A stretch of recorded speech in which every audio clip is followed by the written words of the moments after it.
So today we are going to do chapter 1 medieval India, that is 700 AD to 1750 AD. ठीक है, it is after death of the Jesus Christ. Yes, 700 AD means after death. Now the starting is a subcontinent. What is a subcontinent? First question, what is a subcontinent? Subcontinent क्या होता है? Subcontinent को हम ऐसे define कर सकते हैं as a region or a peninsula that is cut off from the rest of the continent due to certain geographical features. इसे हम क्या कहते हैं? What is a subcontinent? A peninsula. What is a peninsula? Peninsula is a small piece. What is a peninsula? Piece of land. What is a peninsula?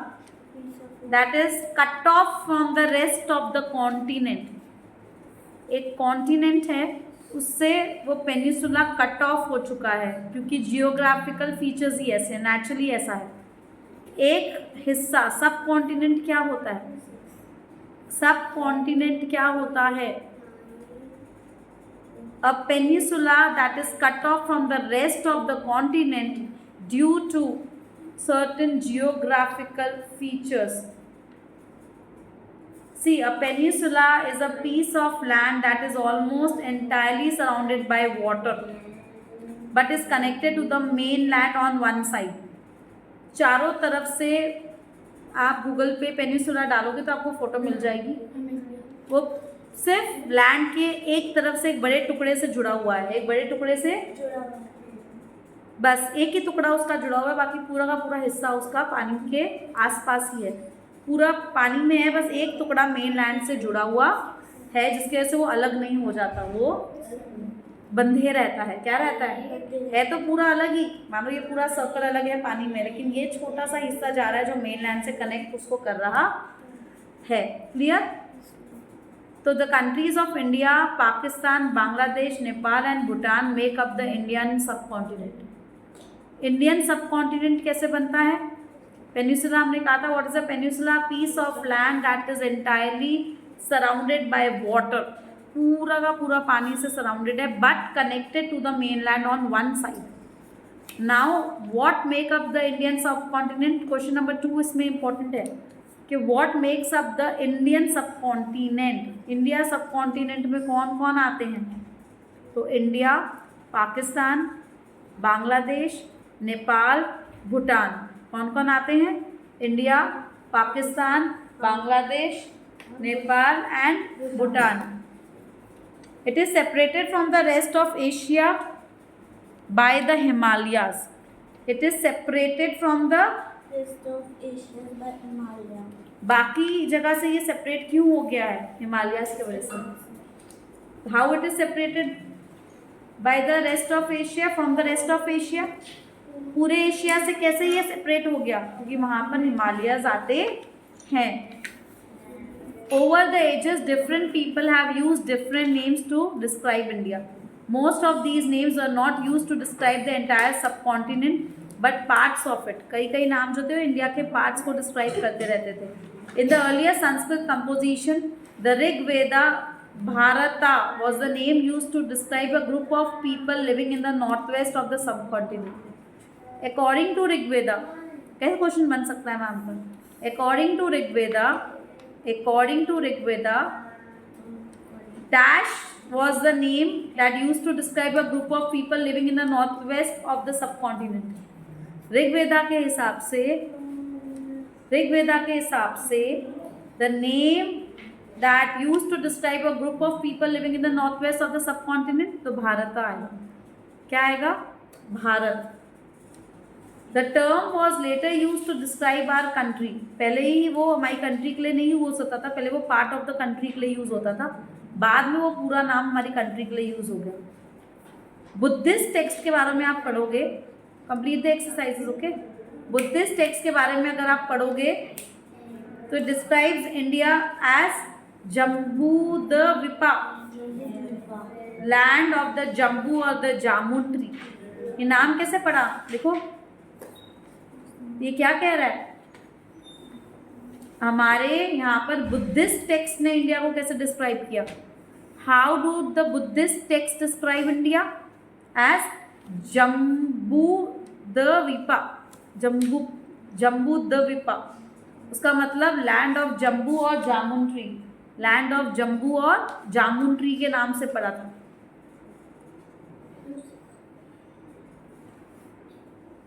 Okay, the next, the word India. India कहाँ से आया? India comes from the word Indus. Next, ये भी बन सकता है question, India comes from the word Indus. And what is Indus? Indus is a river. What is Indus? The word comes from the river Indus. India word comes from the word Indus.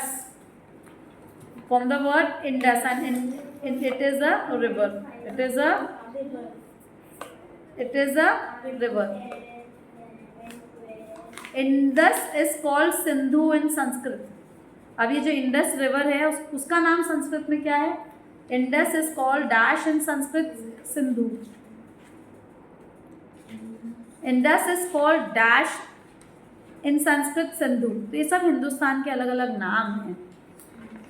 During the Vedic age the territory around river Indus and its tributaries was known as Sapta Sindhu.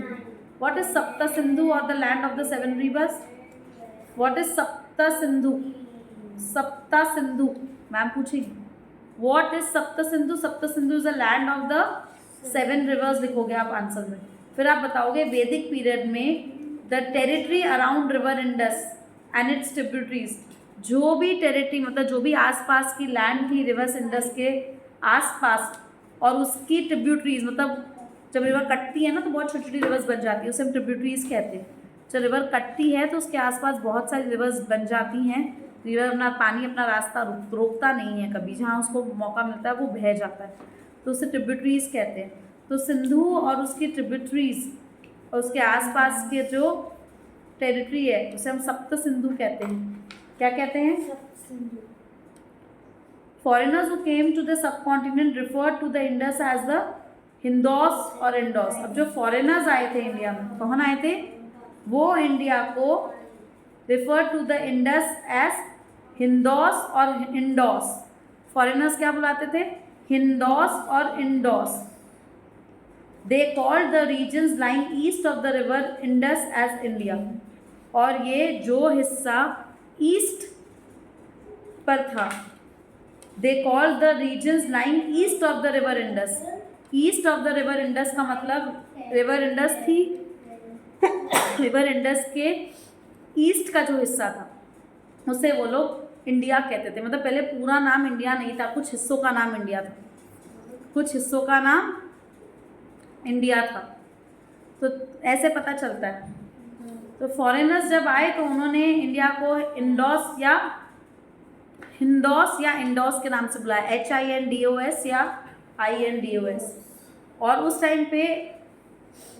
उस time पर जो river Indus थी उसके east के area को India कहा जाता था। क्या कहा जाता था? इंग्लिश का टेस्ट देना था ना।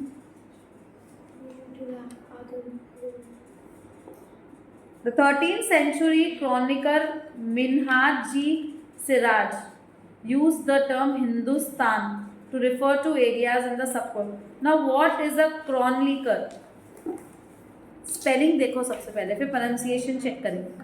CHRONICLER chronicler, CHRONICLER chronicler.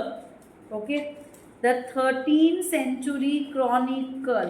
अब उसकी प्रोनाउंसिएशन चेक कर, क्रॉनिकल, तो आप उससे गूगल पे जाइए, वर्ड टाइप करिए, आपको उसकी प्रोनाउंसिएशन मिल जाएगी। Chronicle, chronicle means a written record of historical events. उस टाइम पर कोई भी जब इवेंट होता था तो उसकी जो रिकॉर्डिंग होती थी, तो 13th सेंचुरी का जो क्रॉनिकल था उसे मिनहाज-ई सिराज ने हिंदुस्तान वर्ड रिफर किया था तो the areas in the sub continent that were under the control of the Delhi सल्तनत।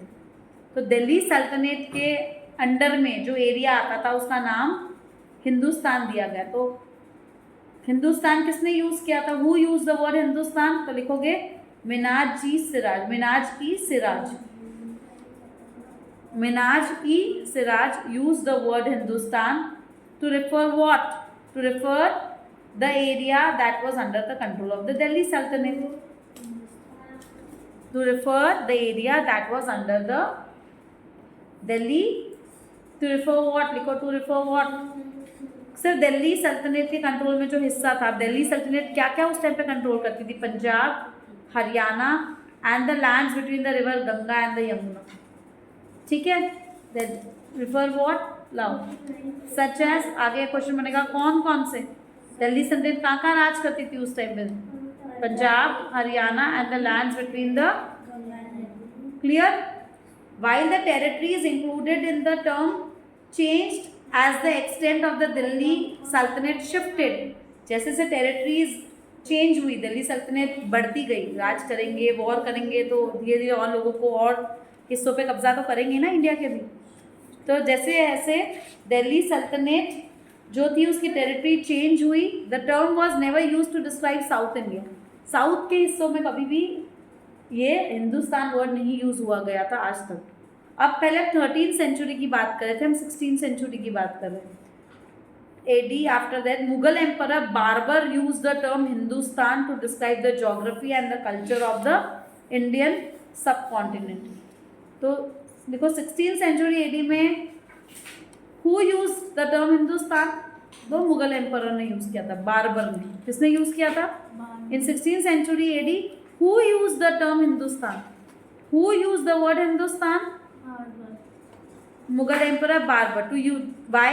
ये क्वेश्चन में लिख दो, to describe the geography and the culture of the Indian subcontinent। उसने इंडिया की ज्योग्राफी और कल्चर के नाम पे इंडिया को नाम क्या दे दिया? हिंदुस्तान, ठीक है। तो पहले पहले कुछ कुछ हिस्सों में ये हिंदुस्तान, इंडोज, जम्बू द्वीप, भारता, ये सब यूज होता था, लेकिन बहुत लेटर ये बोल रहा है। अब ये देखो रेफरेंसेस टू इंडिया और Hindustan as a single political unit, ये बहुत लेट हुई, ये बहुत लेट हुई। Make question paper neatly because इसी से पढ़ना है। It is looking like a dustbin and other students please concentrate on your work. Minhaj e Siraj was an Indo-Persian historian.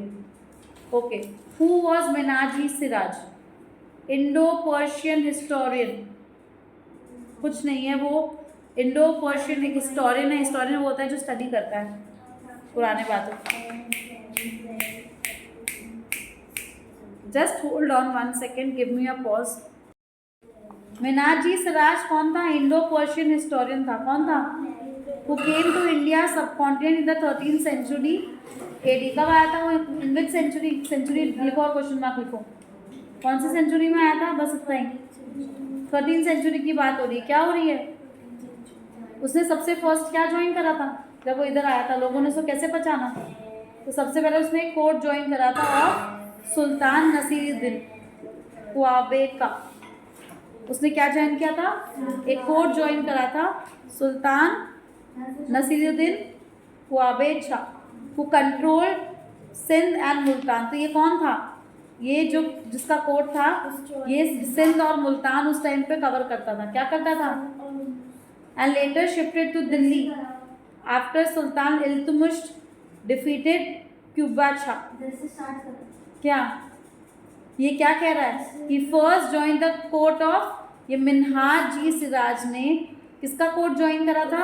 Sultan Naseeruddin Quebec Shah. उस टाइम ये सिंध और मुल्तान पे कंट्रोल करते थे। And later Minhaj E Siraj shift हो गए दिल्ली, क्योंकि सुल्तान इल्तुतमिश ने ही उनको डिफीट कर दिया था, हरा दिया था। तो अब वो किसके साथ काम करने लग गए होंगे? सुल्तान इल्तुतमिश के साथ। He wrote his famous book Tabaqat Nasiri during the reign of another Delhi Sultanate ruler.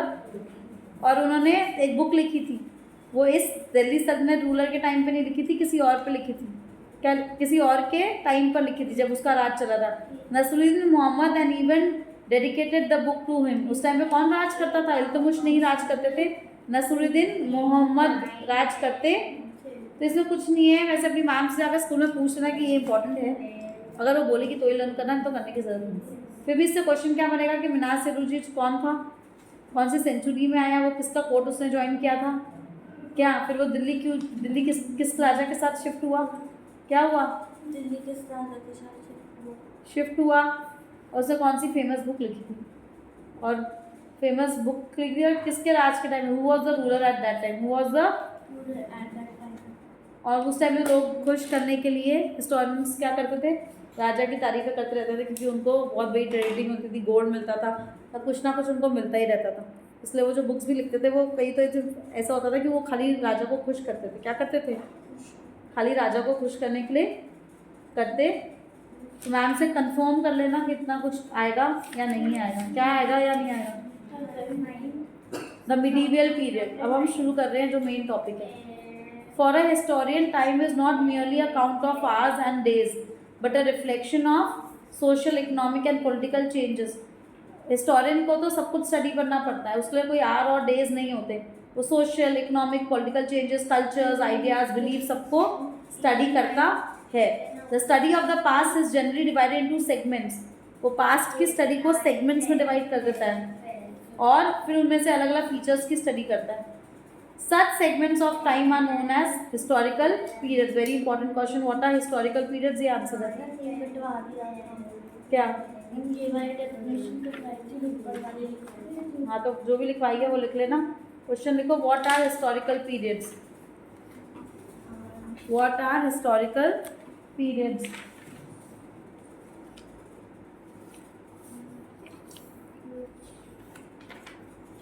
To pages करेंगे, बहुत बोरिंग होता है history. Some historians prefer to classify our past into, historians कैसे क्लासीफाई करते हैं पास्ट को, एंशियंट, मिडीवियल और मॉडर्न पीरियड में। किसमें करते हैं, एंशियंट, मिडीवियल और मॉडर्न पीरियड में। किसमें करते हैं, एंशियंट, मिडीवियल और मॉडर्न। क्लासीफाई करते हैं हमारे पास्ट को इनटू एंशियंट, मिडीवियल और मॉडर्न।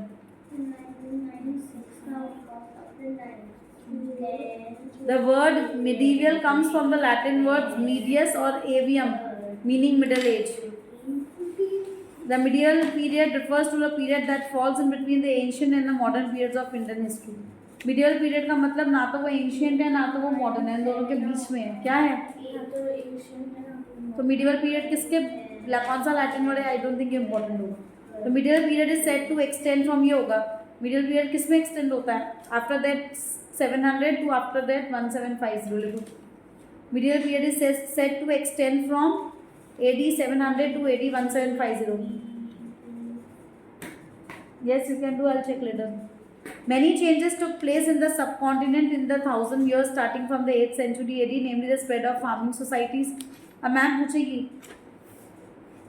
कौन से चेंजेस हुए 8th सेंचुरी में, तो क्या लिखोगे, फार्मिंग स्प्रेड हुई, नए नए एम्पायर बने, हिंदुस्तान और इस्लाम मेजर रीजन बने, क्या, कमिंग ऑफ यूरोपियन ट्रेडर्स आए, और Indian century 18th mark by even more dramatic changes in body, the collapse of the Mughal empire हो गया, क्या हो गया, ब्रिटिश रूल आया इसी 8th सेंचुरी में, क्या आया।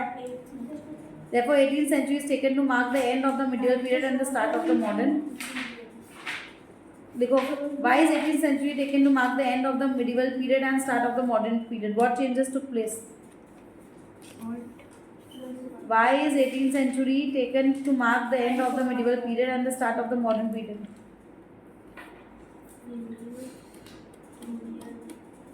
Fast. Why is 18th century taken to mark the end of the medieval period and the start of the modern period? What changes took place? बहुत सारे चेंजेस took place हुए ना, देखो यहाँ से पूरा कौन कौन से चेंजेस है, the spread of farming, the spread of farming societies, rise of new empires, emergence of Hindustan and Islam, coming of the European traders, collapse of the Mughal Empire, establishment of the British rule.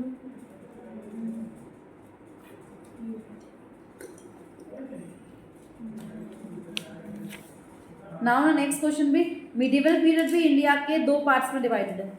देखो, the medieval period of Indian history is divided into two parts. कौन से two parts में, early medieval period and late medieval period.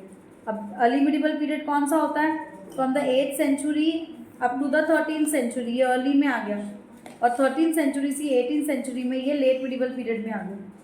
तो medieval period को divided to 2 parts. The period beginning from, period लिखो write the period. Period का मतलब 8th century से 13th century वाला अर्ली मिडिवल पीरियड, और 13th to 18th सेंचुरी वाला letter medieval period.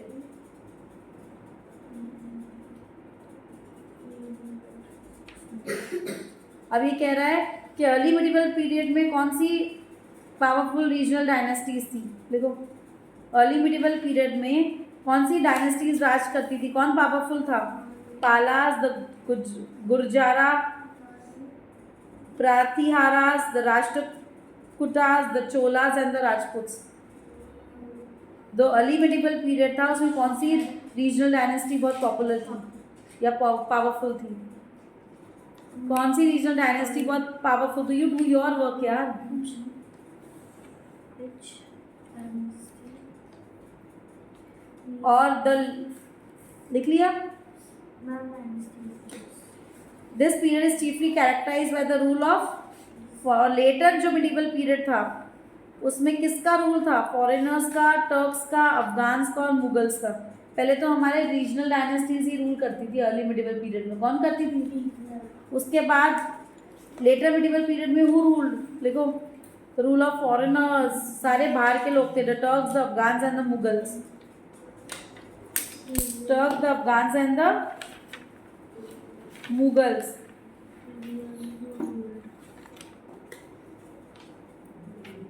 सो आज हम यहीं तक करेंगे, फिर कल हम 1-1 पेज करके इसको पढ़ाएंगे, 4-5 पार्ट्स में इसको डिस्क्राइब करेंगे। तो बहुत बोरिंग